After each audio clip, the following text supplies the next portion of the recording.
Hey Bats and Ghouls, I'm Ian. I'm Courtney. And this is a special episode of Obscura Undead / A Goth and an Alcove. We are going to be doing an interview with a goblin, a troll, the Norwegian Dungeon Synth Lord Mortis this evening. And yeah, Courtney and I are both fans of Mortis. I think Courtney has a few records and albums and books that we're going to be talking about with him and getting some insight into his creativity and what it takes to be the Dungeon Synth Lord. Yeah, I mean, he's the only one that I can think of that comes to mind. Yeah, so if you guys know of any other Dungeon Synth Lords, let us know. I'd be curious. We're always in the mood for spooky, ooky Dungeon Synth. So yeah, we're going to go down to Ybor City at the Orpheum, and we're going to talk to Mortis, we're going to watch the show, and we're going to get our Dungeon Synth on. So we'll start with, let's look at what we have for some things to go over. So Courtney, how did you discover Mortis? I found the Stargate album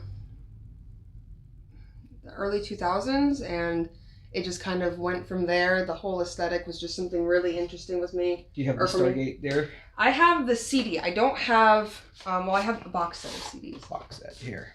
So this, if you're not familiar, like look Mortis up. There's links in this. This is the box set, the Stargate. Yeah, so this one's the Stargate. And then Stargate. I don't know if he has the cool album art on it like he did in the original. Oh, yes. Yes. So that's what Mortis brings to his show. This troll, goblin, wizard. Just everything. Playing synth. He's got 3 distinct eras. There's era 1, which is very like Conan the Barbarian, Lord of the Rings synth. And then era 1 would be, I believe that's the Smell of Rain era. So I found Mortis in the late 90s. A guy I worked with, he tried to convince, this is when he was in era 1. He was trying to convince me that like the aesthetic was actually like he got it surgically altered to look like that.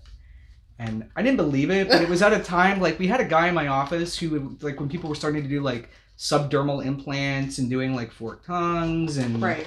So it was like, well, it's not out of the realm that somebody could do that, but I didn't buy it. Yeah, no, but then when Smell of Rain came out, which is much more like dancey, more electronic based, I definitely was hooked from there. And then I feel bad I didn't really pay that much attention during era 2 or is that era 3 with him when he started doing more like harder metal industrial. Probably like era 2, Decadent and Desperate. Okay. That would be. So we have it all. Would be this one. Which he made this. Okay, let me show y'all. That's the cool part. Like this guy does it all. So I ordered these albums from his private collection, and he like literally made this like that's pasted on and signed. Yeah, this is the Decadent and Desperate. Little tiny 45. I know, love it. Wow, that's cool. So as you see Mortis, oh yeah, and then the full albums. Yeah, I got big ones too. I keep them in plastic to keep them safe. The look, it's like very. I mean, the guy is from Norway, so I'm sure that mythology. This one's different. This is in his blood. But so this is one of the ones where he, I believe, drew. Let's show them all of it. Amazing. Look at that. Then I'll pull out the record. This is my favorite. So the art on this is very reminiscent to me of Alan Lee, who does a lot of the old-timey Lord of the Rings art. Look at that beautiful vinyl. Yeah, look at cool color. Design on it too. Yeah, the art's very sweet. And that's what made me think of like Alan Lee's art. Yeah. That right there, this album, which I guess this tour that he's on is a return to that sound, to that look. He went a while without wearing the mask. He's got the mask back on. So we're going to check it out tonight for sure. You know, we'll try to go, dropping CDs everywhere. My CDs, don't worry. yeah, we're just gonna check it out and talk with him, and we're both pretty nervous about this and excited. I am so nervous. Nervous. I'm nervous. I am riding the struggle bus right now. Oh my god. All right, so this will be. Oh gosh, we have like maybe an hour before we get to meet with him. Yeah, 6:30 p.m. All right. Eastern Standard So okay, Time. so there you go. That's a little bit of the book. Before we go, you just got this. Oh right? yeah, so I just got this. There was an original that came out in the 90s. So the book is called Secrets of My Kingdom. This one is Return to Dimensions Unknown. So this one expands upon the first one. So it's got more interviews in there. It's got some other artists in there as well. I wasn't so lucky to get my hands on one of the original ones, but... I mean, that book looks like a Dungeons & Dragons, like, core game book. But then you look at the art, and... Let's see if I can't find a good one. Ooh, that's creepy. Yeah. Ooh. That's very creepy and spooky. It's a light reflecting... Yeah. There we go. Ooh. Like, just think of, like, rolling fog through creepy forests and bog witches and trolls. Yeah, so it's got, like... It's got more poems, or like it expands upon the realms that he's already created in that specific time frame with his music in that era. Is that a good one? Wow. Nice. Yeah. Destroyer of Gods. Me too. I am Mountain Destroyer of Gods, it says. Mountain Destroyer of Gods. You can definitely see. Oh my gosh, that looks like Brian Froud's artwork, but it's not. Mark Riddick. All right, so if you're familiar with Brian Froud, he did a lot of the conceptual art for like Labyrinth and The Dark Crystal. Like that's so adorable. Oh, yeah. I like that his reminds. hat. I know it looks like a little acorn hat. Oh, it's so cute. Adorable, sitting on a mushroom. I mean, I've flipped through here, obviously, and I've read some of it, but I haven't gone through every single page, and it's just... And some of the way he's dressed, oh, wow, that's cool. Yeah, these are interviews that were done. Maybe we'll end up in one of his books. Oh my god, I would... I doubt it, but we could only hope. I would cry.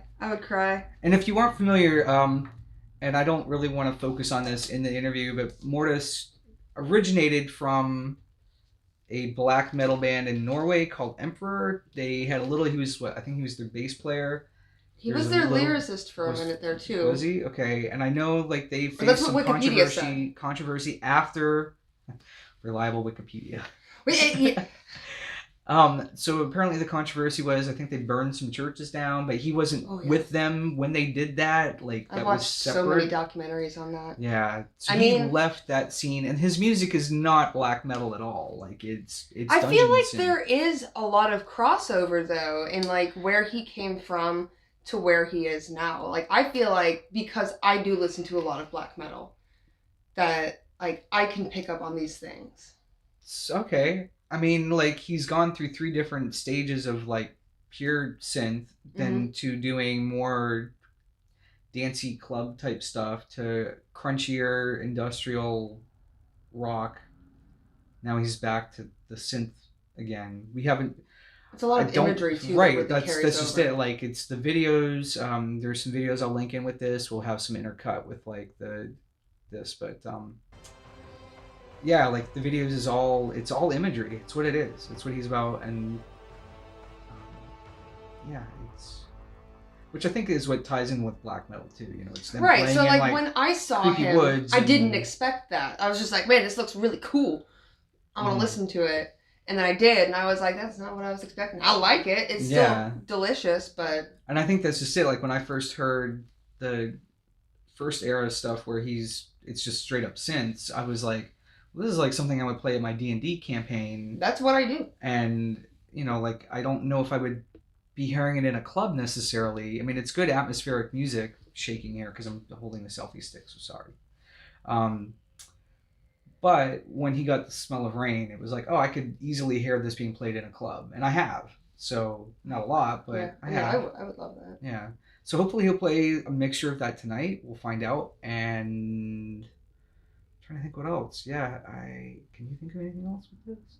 Cool. I Not think until the interview. we got it covered. So hang tight. We got an interview coming right up. All right, welcome. We are here with Mortis. Thank you for joining us. Here for the first part of this is the beginning of your North American tour. Album came out January 24th. Yeah. Spirit of Rebellion. So we're going to kick it off. Some of the viewers of Obscure Undead tend to lean more towards goth industrial, may not be familiar with what you do 100%. So in your words, how would you describe your music to somebody that's uninitiated to it? I don't know. I mean, it's one of those questions that you can't really answer. I mean, I've gone through so many different styles of music. I mean, I have gone through the whole industrial rock phase and super gothy thing and all that stuff. And in the early days, which I've kind of returned to, it was simply called dark ambient at the time because we didn't have any better word for it. In more recent times, somebody came up with the expression Dungeon Synth, which I kind of balked at when I saw it about 5 years ago. Like, that sounds weird, but I've gotten used to it. Yeah. I mean, it kind of makes sense. It's like It dark definitely works, atmospheric yeah. stuff, But I mean, back in '93 when I started out with doing that type of music, it was just me and a couple of keyboards just trying to make atmospheric music, and that was about it. I didn't really have it. I don't really know how to describe it beyond that. It's really a lot about atmosphere, just sort of creating vibes, and beyond that point, I think it's up to the individual to sort of pick out the experience. It's so personal. Right. What artists are you currently listening to and drawing inspiration from? I have kids. I really love silence now. Well, Yeah. how old? 8 and 11.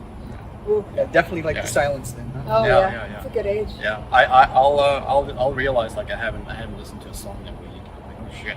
But those quiet moments. I mean, that's when the white noise fucking disappears and all the fucking craziness goes away, and I can finally think. So, I mean, I'm really crappy at listening to like current music. I'll just go on YouTube and dig out some like old obscure heavy metal. I mean, that's what I grew up with. My heart still kind of goes back to hard rock music. Nice. We're just like worlds apart from what I do, and I think that's kind of refreshing to me because I don't have to like worry about oh shit, that guy's better than me, and get all jealous and stuff. But so yeah, I just like okay, I'm here.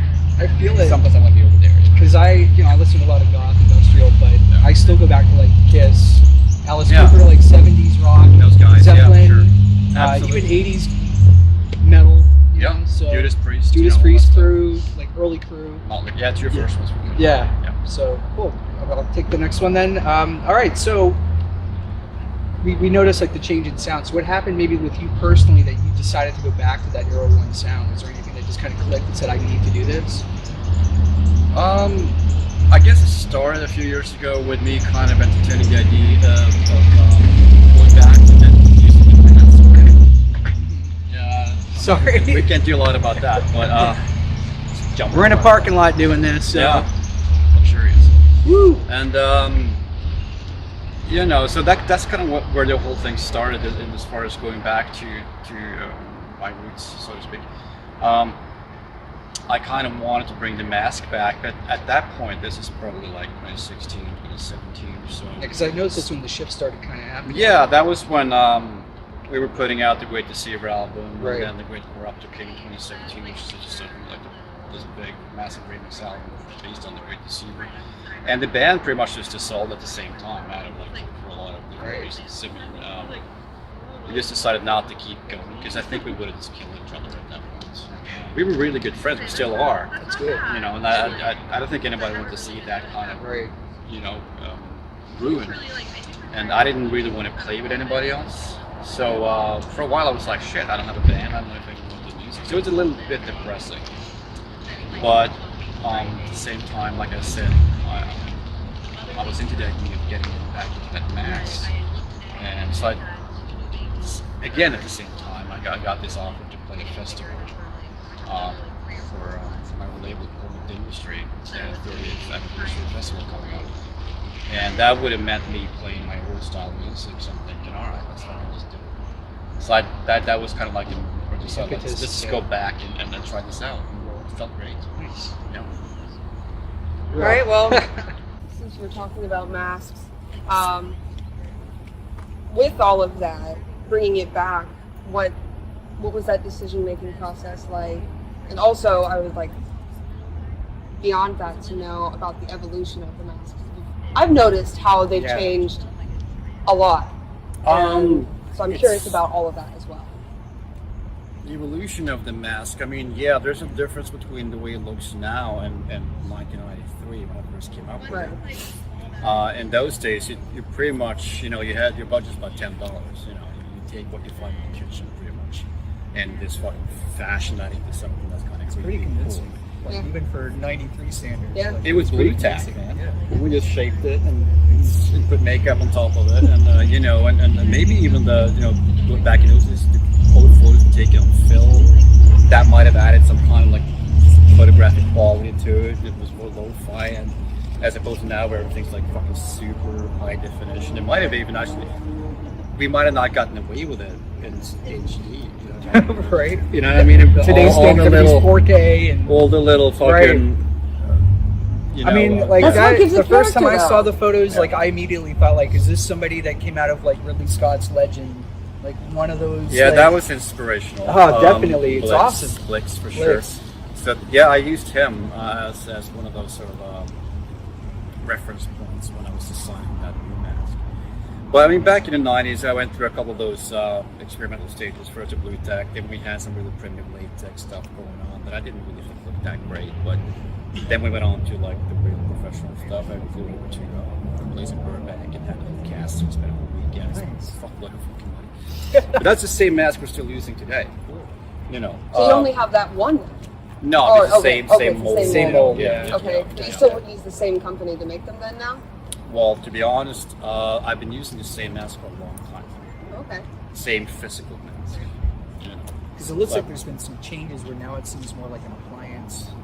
Yeah. What I to, did. like a full head. Yeah. So- Up until about the Smell of Rain period, Yeah. I wanted to look like it was a real thing. Then beyond that, I mean, I had personality changes where I As we didn't. do. Everybody goes. through Yeah, that, you well, know? yeah, It's exactly. growing, There was a man. lot of depression and shit like that going on, and I wanted to sort of symbolically show people that there's a human being behind this thing. So I started putting stitches into it to make it look like it had been sort of forced onto my face and all that stuff. Very artistic. Oh, we're here for it. So Yeah, that's- Yeah, no. So that's why it looks like it's applied. yeah. And these days, I just Oh, no, want it to looks look like like it's a stitched rough into your piece of face, flesh yeah. on my Yeah. face, which I think is kind of cool. I like the grimy kind of look. Yeah.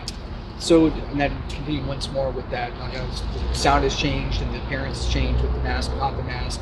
Have you noticed a difference in your fan base changing at all? Has there been a lot of crossover? There's always been crossover. I mean, ever since the early days, there's been like this. You get your metal people, your sort of gothic type of people, then you get your sort of oddball playing whatever they do that I'm not quite sure how, if I can put them anywhere kind of people. So there's always been like that. And these days, it's pretty much the same thing. And I see some of the guys that might have dropped off in the 2000s when I was doing industrial rock and that type of stuff, and they're fucking making their return. Hey man, I was into it 25 years ago. I'm like, oh, fuck, I'm still alive. That's awesome then, to see these dudes come back. Doing something right. Well, I'd like to have a little aside with that last question. So, like, when Kiss stopped doing the makeup, they saw a drastic change in their fan base. Did you feel that with the mask or without it? I can't say that I did. I think when I did stop the mask, I was pretty deep into the industrial phase. So there might have been like a slow change of fan base, but so slow that I never really noticed a difference. All right. Yeah, and Kiss didn't really change their music, but I know that without the makeup, It sounded, they did change, I guess, but Not again, slowly. great. Yeah. Crazy Nights, that was different than Cold Right. Jam, I would say. But we're talking 15-year gap there. Right. You know what I mean? So every era is different from the others. What other eras, do you think you'll return back to any of these other eras now? Or do you think there's going to be a new era blending it all together maybe? Or? Getting complicated with all these eras. I don't know. I mean, I think the next thing I'm going to do is make some new music. And direction. Who knows? You know. Get through this tour first. And no, of course. the Yeah, album, I might have other tour commitments as well. That's always going to be kind of like number one. Whatever you commit to, you go ahead and do it. So that'll be a distraction, but in the sense of like what's going to happen in the studio, I'm pretty dead set on doing something new, not going back and recreating something old. I mean, I might do that with another album at some point because I really enjoy doing that. But I got some brand new stuff, you know, kind of rotting away in the studio. You know, because I'll start something and then I did read that you have like 500,000 projects that you're working on, and like where do you have the time to like just tackle one of them, let alone? Yeah, it didn't work out for a couple of days, and then something happens, and you get all distracted by it, and then you go back to a couple of months later. Right. I mean, it's just the way it is these days. But I want to focus on something. All right, what are your visual inspirations? There's an obvious callback to some imagery of things like Lord of the Rings, Alan Lee's art. Are there any artists that are currently collaborating? Even old artists? I'm really terrible at paying attention to anyone. Hieronymus Bosch, I always liked his sort of hellscape fucking stuff, and from what I understood, those were dreams of his. Nightmare City, yeah. yeah. And I've had dreams like that, and you never forget them. They're pretty damn awful. They're there forever. And, yeah. So that's kind of inspirational, but that's almost like in a hard type of vein. So, which isn't necessarily entirely what I do. I mean, I touch on it a little bit with some atmospherics, but I do like those trees you saw in the fucking carriage. Creepy trees, the creepy trees. Yeah, trees. That's not so Hieronymus Boschi, but I mean, I love artists like him. I really do like the old sort of medieval, Right. Looking Looking at some of like the older album covers, where people truly believed in that stuff. Right. Like, they thought they painted what they thought was real. I'm thinking if that's real to you, that's pretty fucked up. You know.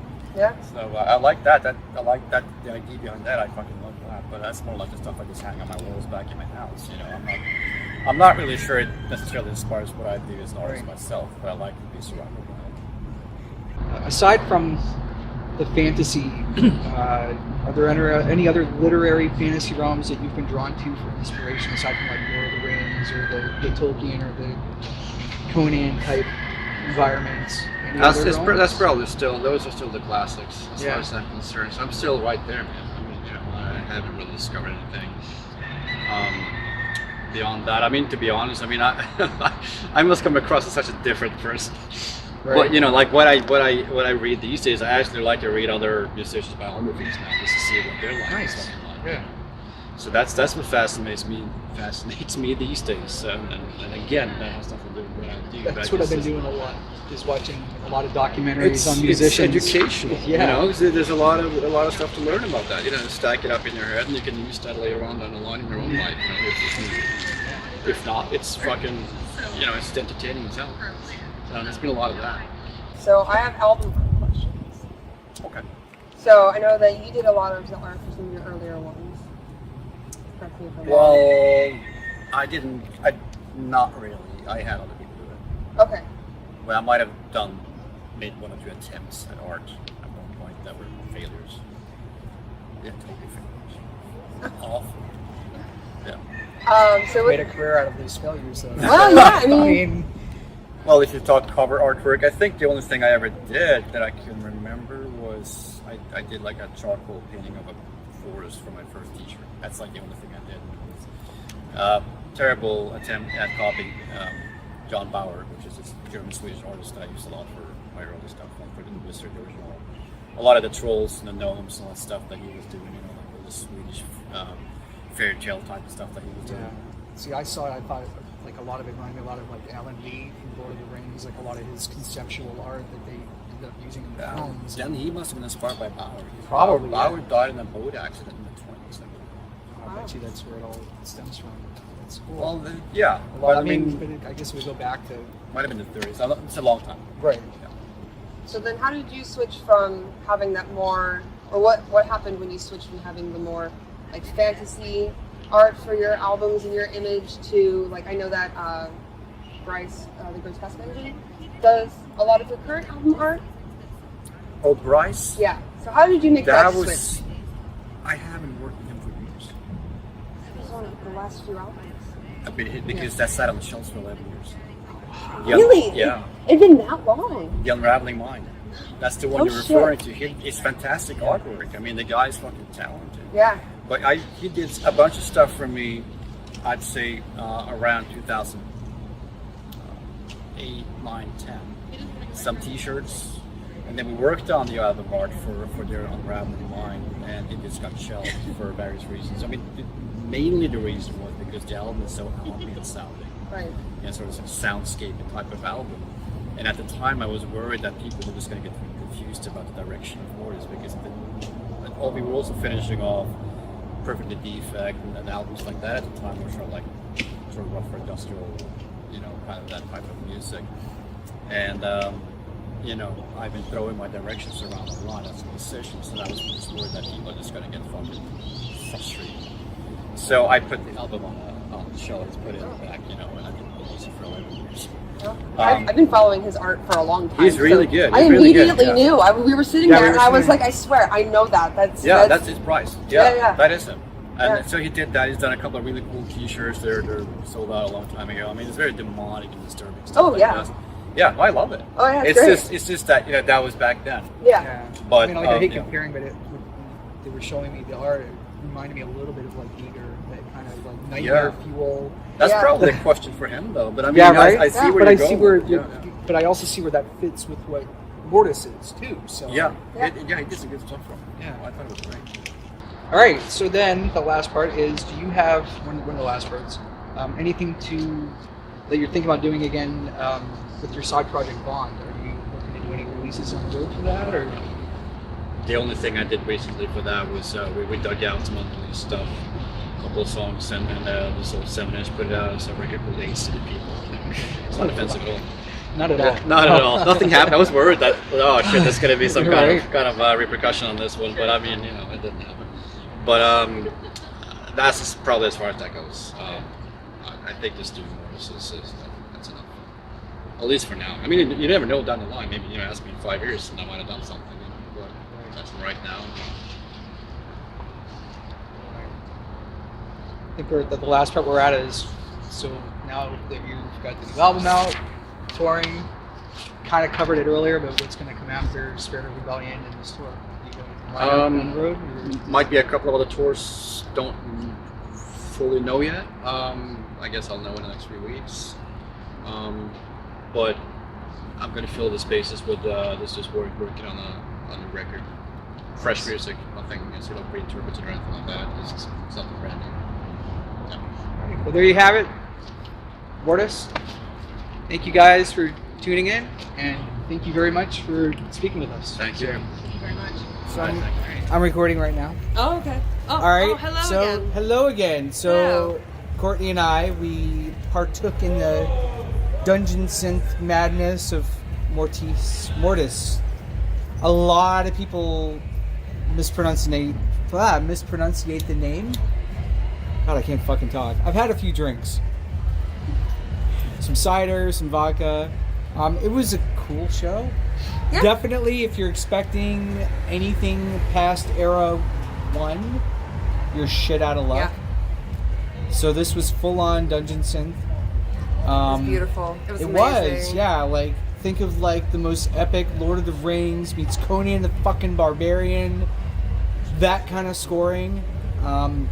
Super spooky. There's some photos, and I think, did you get any of it? Just photos? I got We'll put some video. photos up I got in here. video, and I got Yep. photos, and I got Polaroids. Awesome. So, he came out in the mask, and he rocked that fucking synthesizer. And he was silent the whole time. Yes. And it was But he ominous made creepy, and amazing. like eye contact with people in the Yeah, audience. yeah, it was and beautiful. It was made me amazing. feel like I was haunted. And the stage had spooky woods, and it was There's creepy trees. creepy trees. All about the creepy trees. I'm trying to put this out here to frame better because I forgot my little Let me selfie stick thing. crouch a little bit. Yeah, and I'm so Here, short. oh, you know what? I can sit, and then I can be your height. Oh, there you go, Hobbit size. All right, so then we just so thought you he know, was gonna Courtney, they are one of the elder elven races, as you can see. Very tall and slender, and whereas Here, I'm let's get a size reference here. size reference, yes. Can you see that? Yeah. I'm tiny and portly. I'm a hobbit. So Mortis, yeah, like era 1, definitely. Check out Spirit of Rebellion because like the tracks on it are there's a couple videos out on. Oh, the cinematics in it are beautiful. It's beautiful. It really is. Just, if like, you the video alone just the is videos worth alone it. are worth it, and then of course the music that he's playing with it. It's just like very beautiful. driving and dungeon synthy and spectacular. So It's like a whole movie. now, unfortunately, I would say if you are expecting anything from Era 2, like Parasite God, Smell the Witch, anything like Era Decadent, 3, Desperate. yeah, you're not gonna get that on this concert. But if you like pure dungeon synth, It's this is ambient. it. What was Ambient. it? What was Ambient. it? What did he call it? Shit. Dark electro ambient. Dark or electro dark ambient. ambient. Dark ambient. I think That he would called be it the dark way to do ambient. it. So Yeah. definitely. All It's right. very chill. I loved it. I enjoyed it. It was moving. It was driving. Very spooky, and that's what I'm all about. is, like, Yeah, keeping I it just want spooky. everyone to have a good spooky time. Have a good spooky time. So as always, I'm trying to pull this back away because I've been told I've been doing too many close-ups. Wow. So as always, keep it spooky. Much spook, much wow. And until next time, thank you. So